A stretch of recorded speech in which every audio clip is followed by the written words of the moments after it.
በቤተ ክርስቲያናችን በዚህ በሰባተኛው ሰንበት ላይ ኒቆዲሞስ ተብሎ ከዮሐንስ ወንጌል ምዕራፍ 3 ላይ የሚነበበው የወንጌል ቃል እንዲህ ይላል። በመጀመሪያ ኒቆዲሞስ ተብሎ የተሰየመው ኒቆዲሞስ የተባለ ምሁረ ኦሪት የአይሁድ አለቃ ሌሊት እየሄደ ጌታን እነሆ ትምህርት እየጠየቀ ይማር የነበረ የጌታ ደቀ መዝሙር ነው።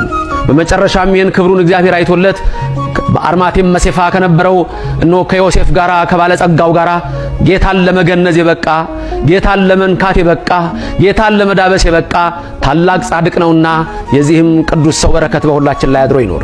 ኒቆዲሞስ እሱ ነው። በዮሐንስ ወንጌል ምዕራፍ 3 ላይ አንድ ቀን ሌሊት ኒቆዲሞስ እንደለመደው ወደ ጌታ መጥቶ ሲማር እንዲህ የሚል ትምህርትን ያስተማረው። ከሥጋ የተወለደ ሥጋ ነው፣ ከመንፈስ የተወለደ መንፈስ ነው። ይሄን ትምህርት ነበር ኒቆዲሞስ የተማረው። ይሄም ሚስጥሩ እንዲህ ነው። ከሥጋ የተወለደ ሥጋ ነው፣ ከመንፈስ የተወለደ ግን መንፈስ ነው። ኒቆዲሞስ አታድንቅ፣ አንተም እንደምታስበው ሰው ወደ እናቱ ማህፀን ዳግመኛ ገብቶ አይወለድም። ከመንፈስ መወለድ ማለት ግን ከውሃና ከመንፈስ መወለድ ጥምቀት ነው አለው። ዳግመኛ ልትወለዱ ያስፈልጋችኋልም ስላልኩ አታድንቅ አለው። ስለዚህ ክርስቲያኖች ከዚህ ትምህርት የምንረዳው የሰው ልጅ ሁለት ልደት አለው። በመጀመሪያ አምላካችን ሁለት ልደት እንዳለው ኢየሱስ ክርስቶስ፣ እኛም ሁለት ልደት ብቻ ነው ያለን።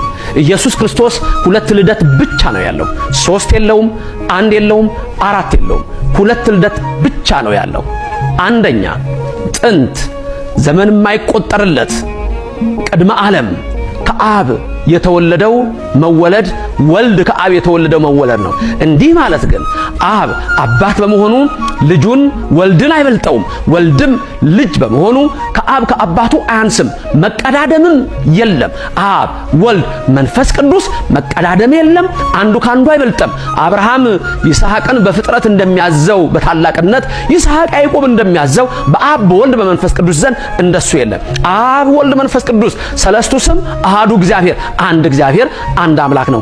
ግን ቅድመ ዓለም ያለ እናት ከአብ የተወለደው አንዱ ልደት ሲሆን የኢየሱስ ክርስቶስ ሁለተኛው ልደቱ ደግሞ ድህረ ዓለም እዚህ ምድር ላይ መጥቶ ከመቤታችን ከቅድስት ድንግል ማርያም የተወለደው መወለድ ነው። እሱም ያለ አባት ያለ ሕማም ነው።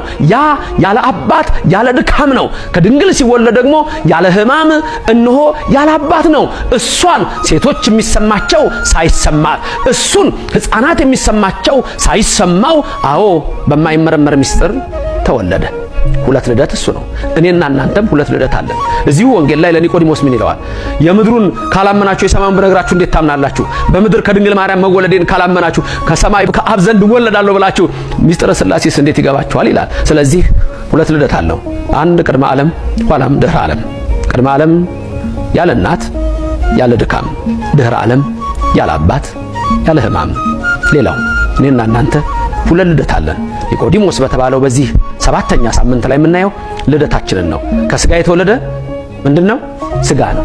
ከመንፈስ የተወለደ ምንድነው? መንፈስ ነው። ከሥጋ የተወለዳችሁት ከእናትና ከአባታችሁ የተወለዳችሁት ነው። ሁሉም ሰው ከእናትና ከአባቱ ተወልዷል። ይሄ ምን ልደት ይባላል? የሥጋ አባትና እናት አለን። የሥጋ ንብረት ያወርሱናል። አላፊ ጠፊ ነው። ከውሃና ከመንፈስ የምንወለደው ግን ከአብራከ መንፈስ ቅዱስ ከማህፀነ ዮርዳኖስ በ40ና በ80 የምንጠመቀው ጥምቀት ነው። እሱም ከውሃና ከመንፈስ መወለድ ነው። ይሄም የእግዚአብሔር ልጅነት ነው። አንዳንድ ሰው ካደኩ በኋላ እጠመቃለሁ ብሎ ያስባል።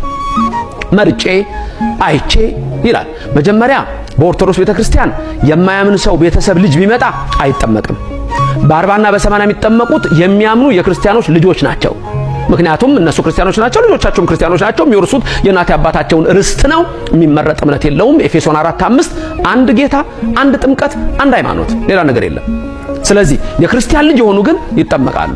ስለዚህ እግዚአብሔር በሰጠን በዚህ ጸጋ ወንዶች በ40 ቀን ሴቶች በ80 ቀን ጥምቀትን ያገኛሉ። በ40 ቀን ለምን እንደምንጠመቀው በ80 ቀን ለምን እንደምንጠመቀው እግዚአብሔር አዳምና ሔዋንን ኤልዳ በተባለ ምድር ፈጠራቸው። አዳምን በ40 ቀን ገነት ከተተው፣ ሔዋንን በ80 ቀን ገነት ከተታት። እኛም ወደ እግዚአብሔር መንግስት የምታገባ ጥምቀትን በ40ና በ80 ቀናችን በተወለድን እናገኛለን። ከሥጋ የተወለደ ሥጋ ነው፣ ከመንፈስ የተወለደ ግን መንፈስ ነው ወገኖቼ።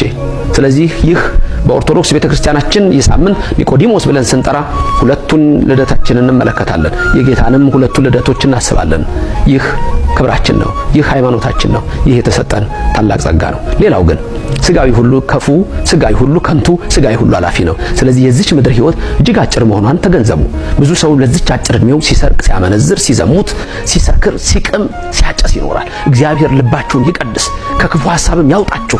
አንዳንዴ ያስቸግራችሁ ይሆናል ከዛ ለመላቀቅ፣ ግን እግዚአብሔር ይችላል። እግዚአብሔር ሁሉን ያደርጋል። ጸንታችሁ ከቆማችሁ እግዚአብሔር ይቀድሳል።